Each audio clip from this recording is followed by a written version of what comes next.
আজকে কিন্তু রান্নাঘরে গরম গরম শাক ভাজি আর আলু ভর্তা করছি, সবাই চুলার পর বসে খাইবো, এজন্য তো চুলার পরই খাবার গরম ভাত।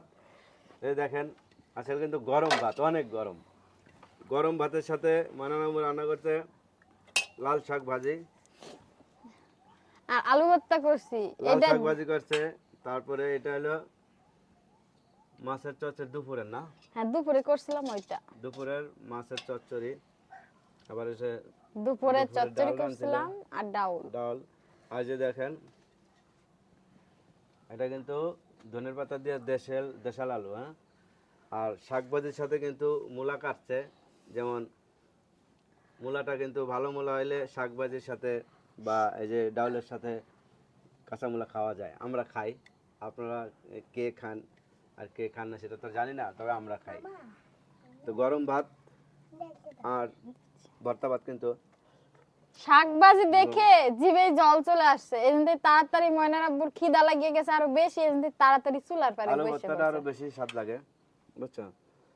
খাও আলু তুমি ভর্তাটা কিন্তু আরো পেটটা বেশি বইরা। স্বাদ লাগে, কারণ এই যে নতুন আলু না, এটা তো দেশাল আলু, ধনের পাতার হালকা গ্রাম থাকে, মানে সেই টেস্ট লাগে।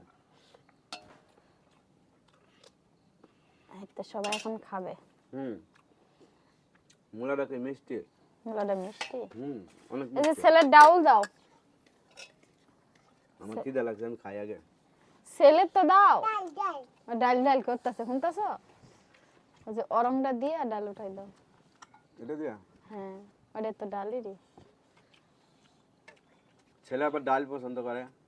ডাউল আর খিচুড়ি এডি হইলে আর আমরা কিছু লাগে না। মাছ গোছ লাগে না, এরকম তরকারি হলে কিন্তু আমাদের কাছে বেটার, মানে রাজকীয় খাবার। আমরা মনে করি যে মাছ গোছ না হলেও চলে, ঠিক না? মনে হয় হ্যাঁ, মাছ গোশের তো শাকসবজি বেশি, হ্যাঁ, ভালো লাগে। ভর্তা এগুলো গরম গরম স্বাদ লাগে।